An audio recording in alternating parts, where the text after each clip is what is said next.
Just look around you for a second. Chances are you can see a plant, right? Something green. We're totally surrounded by them, but we kind of take them for granted. But here's the thing.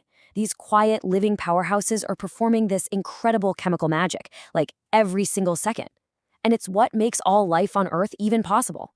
So today, we're going to unpack this amazing detective story of how we finally figured out their secret. Okay, so let me ask you a simple question.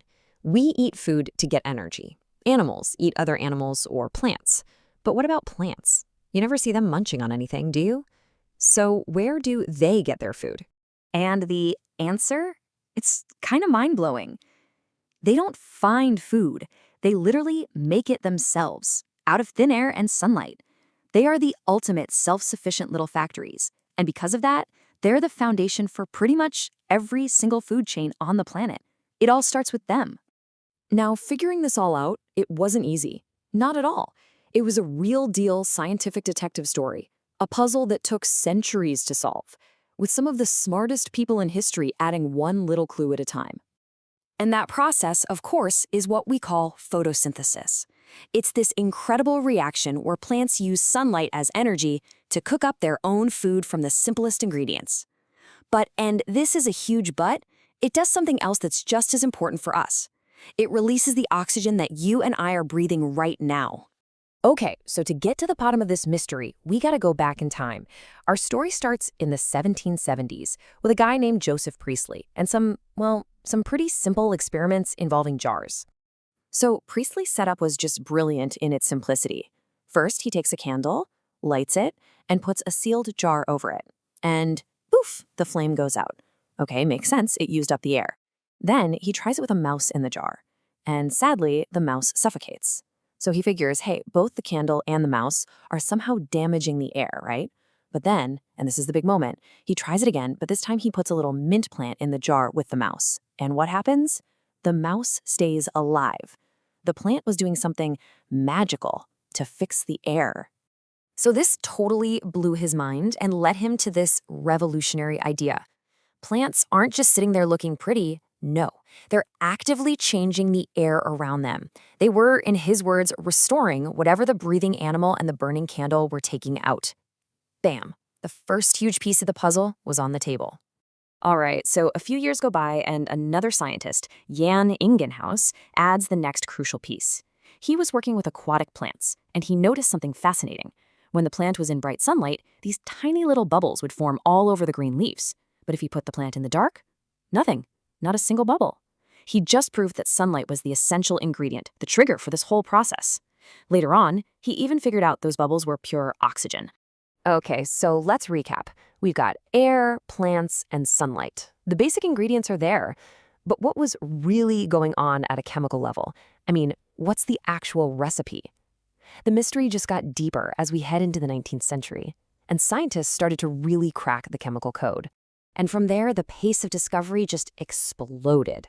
In 1854, Julius von Sachs figures out that the food plants are making is actually glucose, a type of sugar.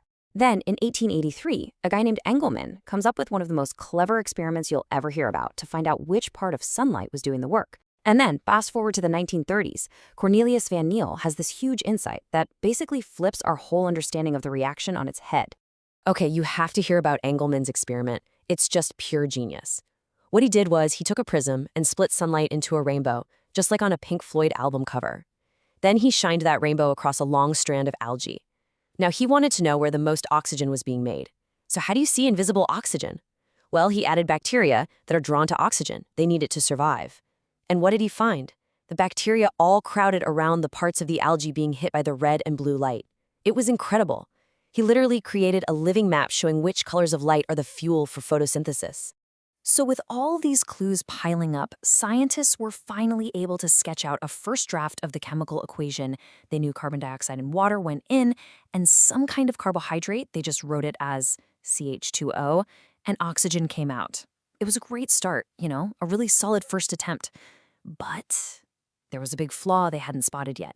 And this is where Cornelius van Niel has his big aha moment. He wasn't even studying plants.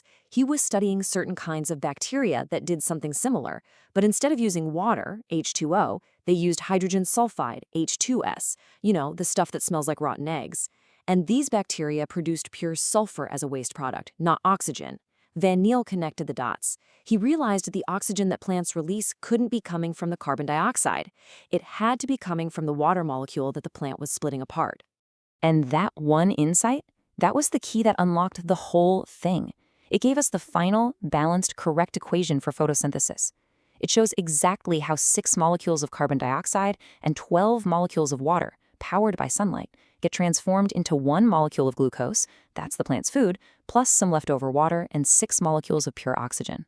After centuries of detective work, the chemical code for life on Earth had finally been cracked. So, wow, what a journey through scientific history, right? From a mouse in a jar to a perfectly balanced chemical equation. But let's zoom out for a second. Why does this one process, this single recipe, matter so much?